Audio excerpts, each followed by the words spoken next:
Lilah Sasson. Your middle name is for your adopted great-grandmother, Colette. Her Hebrew name was Simhat, which means happiness. And so we've chosen to give you the name Sasson, a Hebrew synonym for Simhat. We hope that as you grow, you not only emulate Colette through her name, but also in your strength of character and spirit.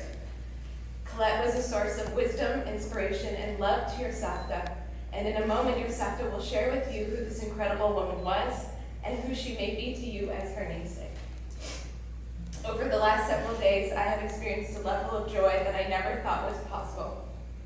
Each day, my heart grows bigger in an effort to hold the awe, love, and pure happiness that I feel at every moment.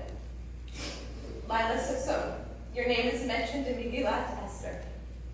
As the Jews overcame Haman and his followers, the Megillah says, "Lehudim hayta ora simcha v'sasson v'ikar." The Jews had light and gladness and joy and honor. I find it fitting that both your name and Colette's name is found in the same verse. And while both words have similar meanings, according to Rabbi Mark Angel, they are also distinct and complementary ideas. Simcha, he says, refers to physical contentment. When the Torah commands us to have simcha on the festivals, the rabbis interpret this to mean that we should enjoy the delights of the holidays through food, wine, and other physical pleasures. The Sheva Brachot recited at Jewish weddings testified to God providing Adam and Eve with simcha in Gan Eden, referring to the wonderful climate and foods of paradise.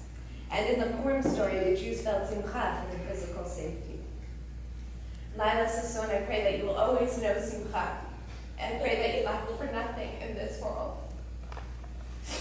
Sasson, by contrast, refers to emotional or spiritual joy.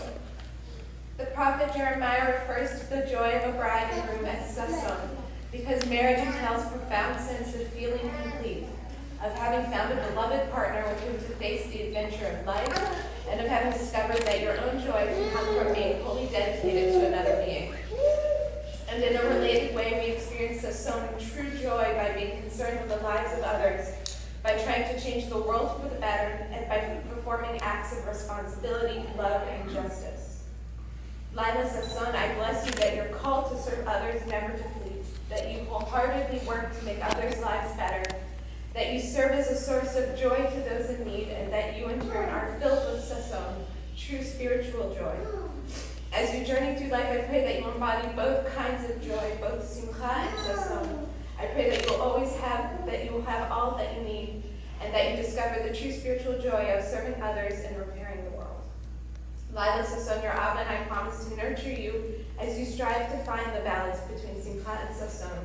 And as you do, I cannot wait to see you become a leader, a provider, and a source of joy to all that you encounter.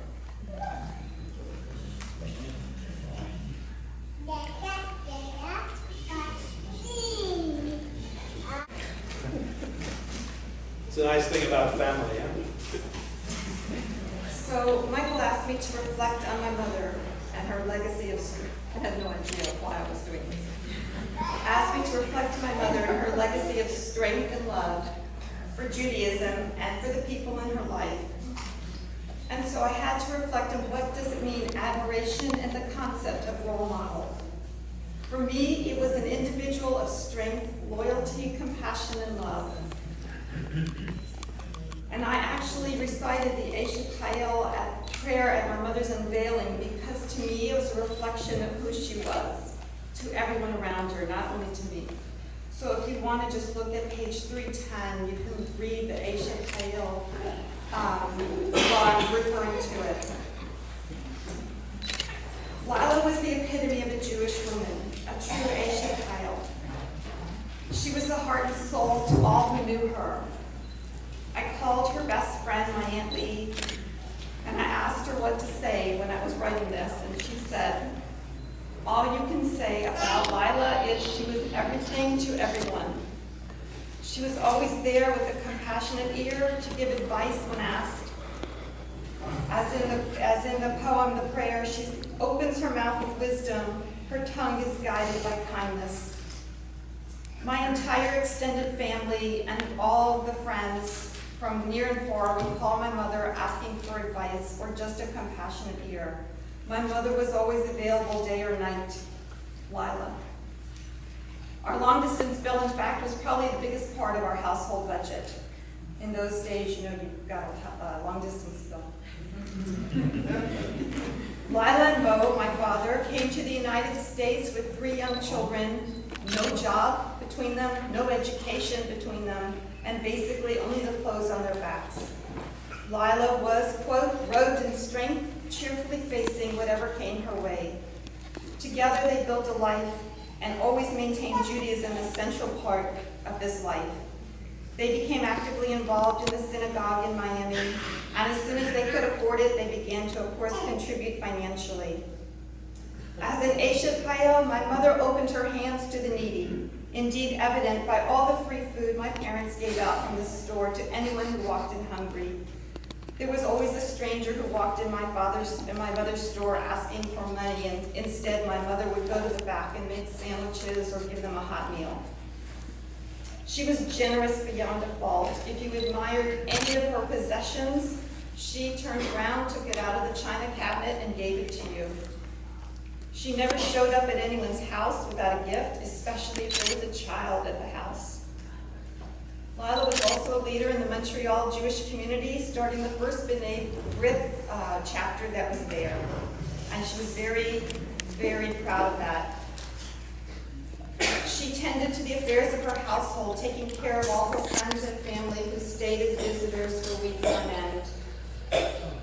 But most importantly, she took care of her children, her grandchildren, and of course my father and her maiden sister, my Aunt Sylvia, in their long illnesses. She did this without complaint and with her usual boundless energy, compassion, and love. I never knew my grandmothers, so I'm not sure who Lilah's role models were. I do know that she was my role model and admired by all who knew her for her strength, compassion, and generosity. Indeed, wherever people gather, her deeds speak her praise. I pray these qualities of Lilah's will be transferred through me to my granddaughters, both Dana and Lilah, making them each an Eshet Hayel.